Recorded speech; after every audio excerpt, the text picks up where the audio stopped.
Yo, yo, yo, what's happening, people? Arsenal leave it late, but 3 points and a chance to qualify for the Europa Conference League. Do not banter me.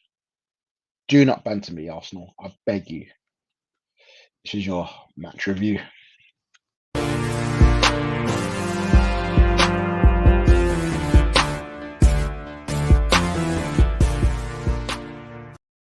Yes, we are live. We're live. We're back in the mix. Arsenal have won 4 games on the bounce. And it's against, I guess, the best run under Arteta. This is our best run under Arteta. 5 games winning the bounce. We've never gone 5 games.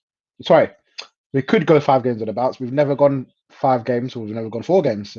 So now we're on form. We're peak Arteta. This is Arteta ball. This is the Arteta ball that we've been calling for time. This is what the fans have been asking for time. What do? They leave it to the last 4 or 5 games of the season to play the best football. Absolutely brilliant.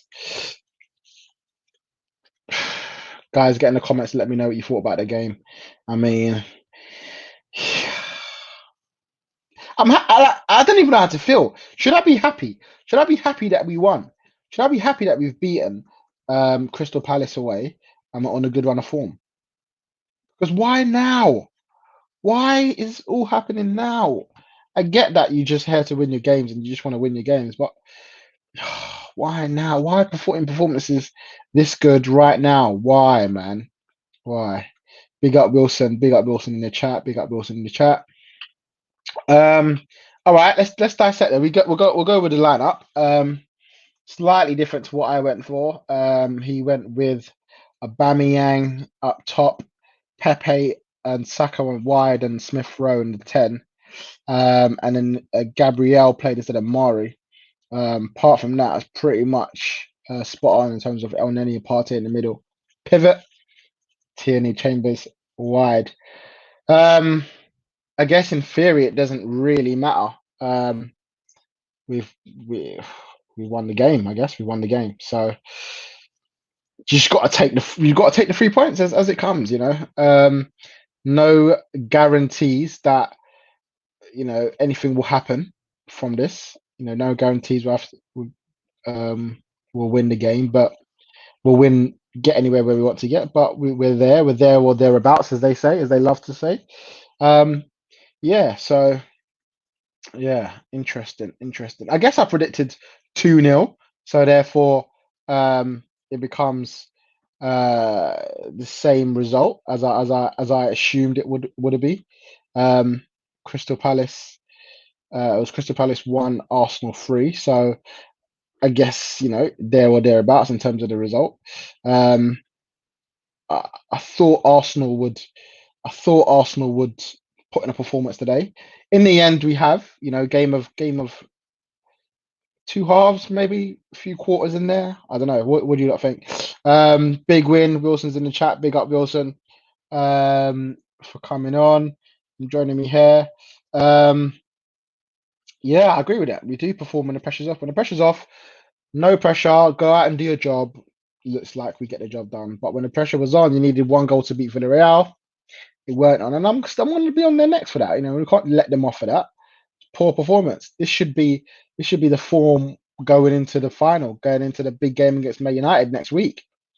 But obviously, it's not to be. It's not to be. VAR was a joke yet again. Yeah. A lot of people complaining about VAR. I actually thought most of the decisions were right. A lot of people complain about Benteke. I don't necessarily. It could have been given as a red. For me, it was the Schlupp one. The Schlupp one, the challenge on. I can't remember who it was on, but the one where he stood on his foot. Maybe it was Chambers. I think it was Chambers. That one I thought was a red card. I know it was early on. Maybe that's why it wasn't given. But we saw a similar one given to Aubameyang last year for a similar sort of challenge. Maybe not as reckless, and he may have got away with it because his foot was a bit lower. But out of all of them, I thought the VAR one that they got really wrong was the Schlupp one. But we'll see. He did. Huge performance from Martinelli off the bench. Listen, he wasn't involved in the game much, but he done more than Aubameyang did, and Aubameyang was, non-existent most of the game. Had one chance he didn't bury, and Martinelli buried his chance. So you got to credit Martinelli when given it, and maybe he's in for pushing for a start come Sunday. I have to say though, the ball from Martin Odegaard was ridiculous. The delivery, the delivery on that ball was absolutely ridiculous into Martinelli's path, and he tucked it away. So brilliant from Odegaard, brilliant from Martinelli. I guess you could say Arteta masterclass. Changes worked, eh? Won't be getting the credit for that, but there you go. There you go. Why did Arteta sub off Partey and Tierney? I'll tell you why. Partey didn't have a good second half. Sloppy passes again from Partey. I know Shane will get onto me for that as he's on Partey watch most of the season. But Partey didn't have a good game at all. So he was rightly subbed off, in my opinion. Tierney, it looked like when he had the challenge earlier on, he got fouled and he's kind of stretching his hamstring. And I think he looked over at the bench and said something to Mikel. So I think it was probably an injury. Now, had Mikel had a bit of hindsight and not taken off Saka, we probably would have seen Saka go to left back. But instead, he kind of went free at the back, which was interesting because it wasn't a free at the back where it's like two natural wing backs. It was a free at the back with Holding, Xhaka, and Gabriel, Chambers right wing back, Smith-Rowe left wing back. So it was a bit like a free fall, and it worked much better than going Xhaka at left back. So again, I think good decision from Mikel to do that, really. Or maybe Smith-Rowe was left back. I don't know.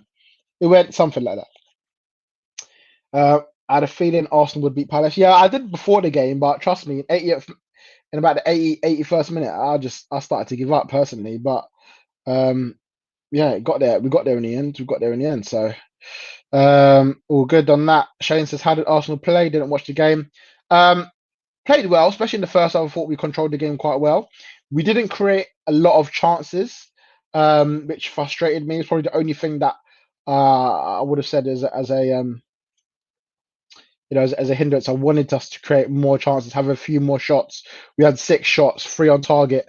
So I wanted us to create more personally, but I thought we actually, we actually played okay. I thought we actually played okay. So we'll see. We'll see what happens. We'll see what happens with Arsenal going forward in terms of see how good it was.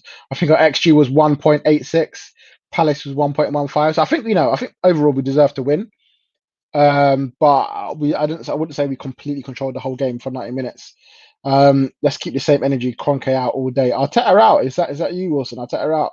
Interesting. I think he's going to stay. As I said earlier on, I think he's going to stay. Yeah, so it's the Villarreal game. We've been good. As I said earlier on, the pressure's off. When the pressure's off, Arsenal play well. And that's what looks like has happened today. Pressure's off, foot off the gas, play well. And look, you get the 3 points. So similar sort of thing from Arsenal time and time again. Why can't they play when the pressure is actually on? Elneny was pushed down in the penalty box and the goal shouldn't have been given. Yeah, 6 of one, half a dozen of the other. Seen him given. But for me, Elneny's got to be stronger. Elneny's got to be stronger there. Don't let him boss you about. And Gabriel as well. I felt too soft, went down too soft, both of them. Could have been a free kick though. Definitely. Listen, trust me. I feel like if it was us, that would have been given against us. But one of those things, isn't it? One of those things. The challenge in Chambers was ridiculous. It could have been a leg breaker. Yeah, I thought that one more than the Benteke one was a red card for me personally. But Benteke was close. Tell you that, it was very close. Martinelli should be playing more minutes. Yeah, we discussed this before the game. Why he's not starting as much, and I honestly think next season's going to be the one for him. I feel like this year, obviously coming back from the injury, the season didn't start until December, and maybe Arteta could have had a bit more faith in him. But I honestly do feel like next year is going to be Martinelli season. I think we'll see a lot more from him, a lot more explosive, a lot more big starts, and a lot more minutes. But had a good game against Newcastle. Came on today, had a good game off the bench today. But listen, sometimes you can have an impact player as well off the bench to do well for you. And he pulled it out of the bag. Martinelli's playing better than Aubameyang at the moment. That's the reality. Aubameyang's had another poor game. I don't even expect Aubameyang to start on Sunday. I reckon Lacazette will start up top, and we could see Martinelli start as well. on the left. So yeah, that would be interesting. That would be interesting. I think Arteta doesn't really know his best team. You know, Saka is guaranteed to start, and Aubameyang at the moment is probably he sees as his best striker. But apart from that, it's up and change interchangeable. Maybe Smith-Rowe as well is starting a lot as well. So that'd be interesting. He did make mad substitutions, but they worked. They worked. He brought on Martinelli, scored the goal, brought on Odegaard, got the assist, brought on Xhaka, had a lot more control. Maybe the players coming off are questionable, but listen, if you make changes to win games, and sometimes you're not going to have long to change a whole game. And you know, brought them on. I think he brought Martinelli and Odegaard on after the Benteke goal, so he wanted the reaction, and you know, was a bit late, but we got there. We got the reaction I wanted in the end. And hold on, big shout out to Pepe as well. Great goal. Good first goal. It's in like good build up from Arsenal for the first goal. Saka, Tierney working well down the left, and a good ball from Tierney for Pepe to finish. But the third goal, when you know again pressure's off, dancing around in the box, and he just tucks it in the bottom corner. I guess was made a lot more bottom because Guaita dived and pushed it in. But yeah, it is what it is. There it is what it is. Arsenal's European hopes are alive again. Listen, it's tight. It's definitely tight. We have now got 58 points. Raw, raw, raw. I didn't even know it was that close. Arsenal currently on 58 points. West Ham currently drawing on 60 points. Spurs and Everton on 59 points. Everton play City on Sunday. Spurs play Leicester. West Ham play Southampton. Um, listen, Europa League isn't. It's it's achievable. I would say it's achievable, but it's obviously out of our hands. Listen, if West Ham, Spurs, and Everton win, what can you say? But listen, kind of want West Brom to win the game tonight against West Ham to give us a, a even bigger chance. But I guess as if the West Ham result stays as it is, a West Ham draw and an Arsenal win will see Arsenal take sixth place on goal difference. You know, providing that Everton and Spurs lose to Leicester and um, City respectively. Listen, I've written off Europe completely, but they're fighting for it. They're definitely fighting for it.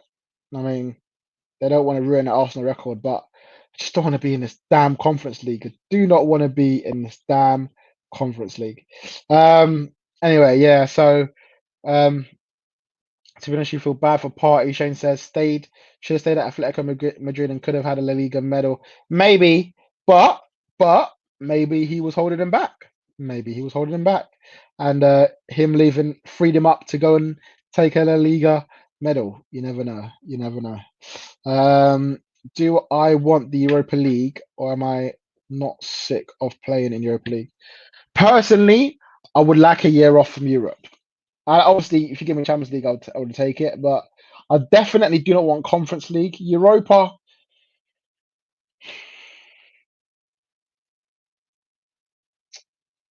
yeah, personally, I want a year off.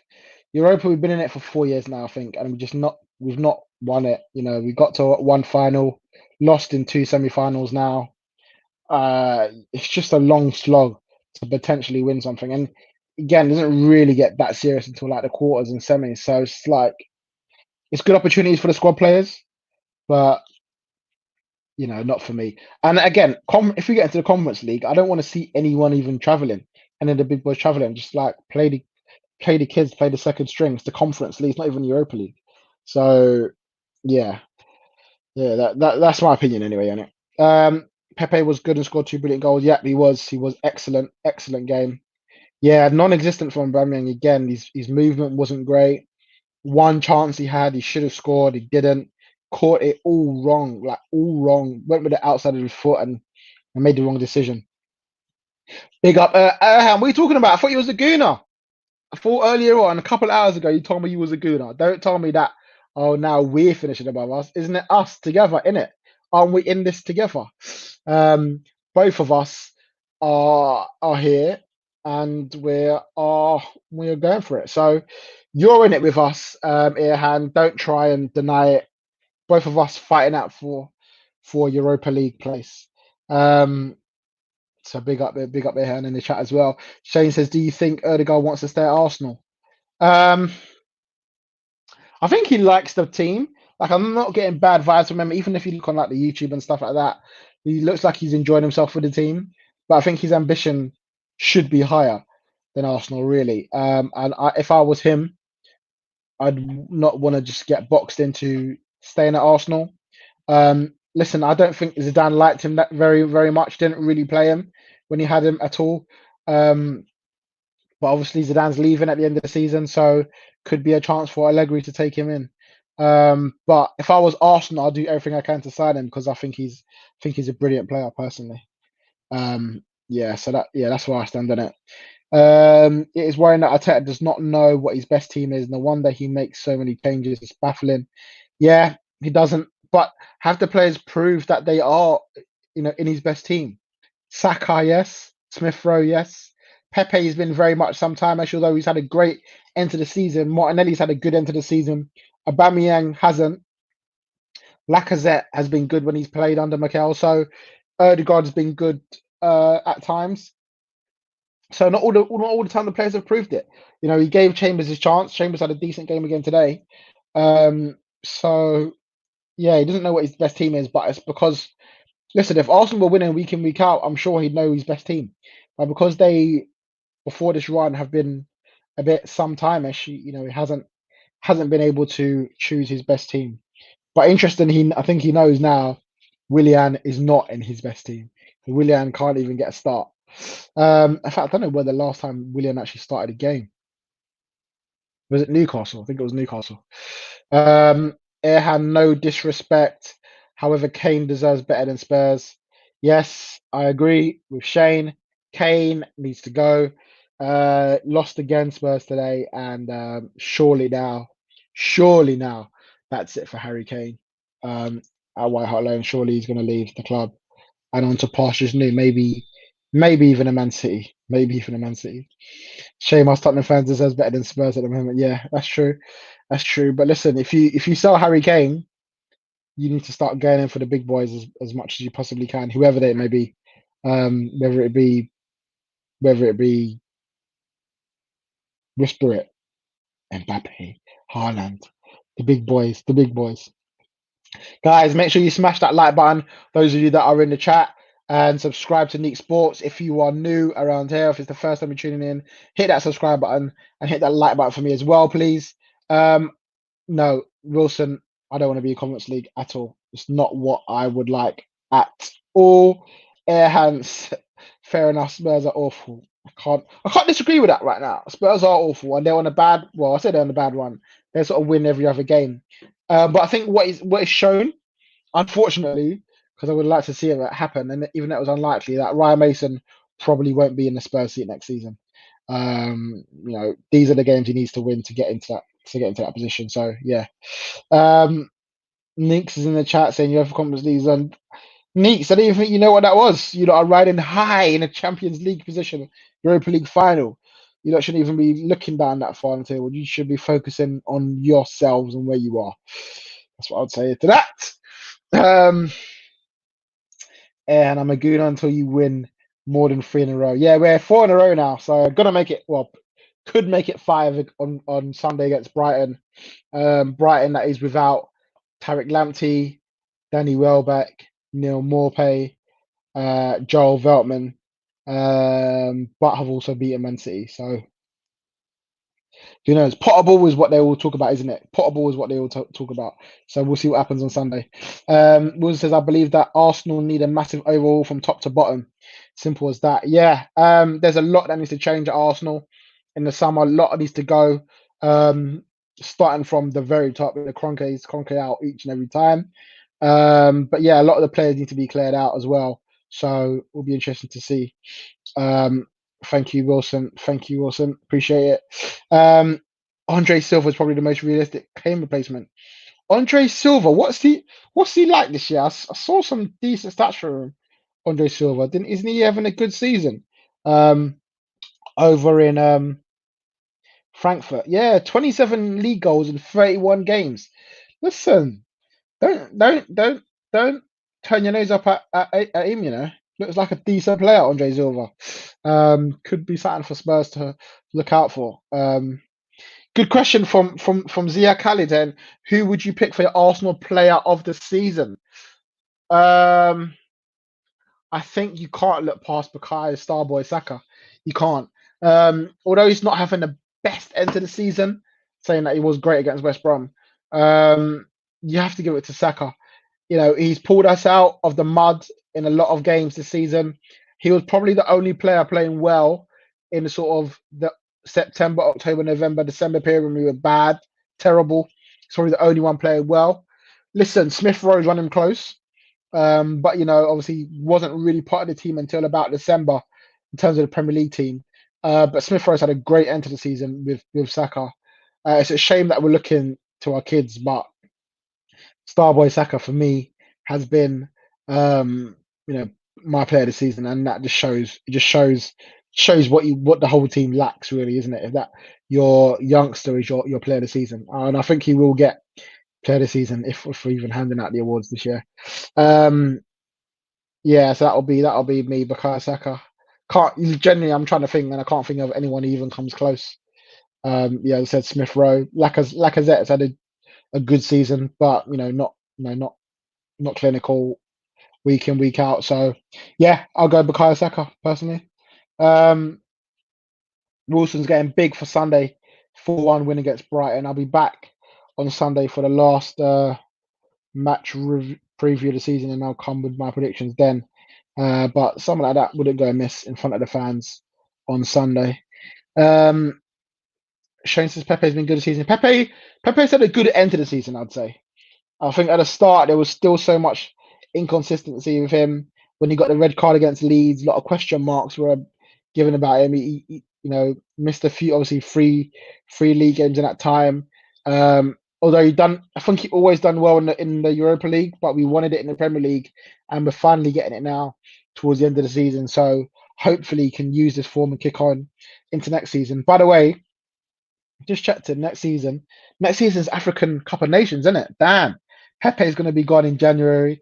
Aubameyang, if he's here, is going to be gone in January. Partey is going to be gone in January as well. So yeah, this is going to be it's going to be interesting to see. Very interesting to see.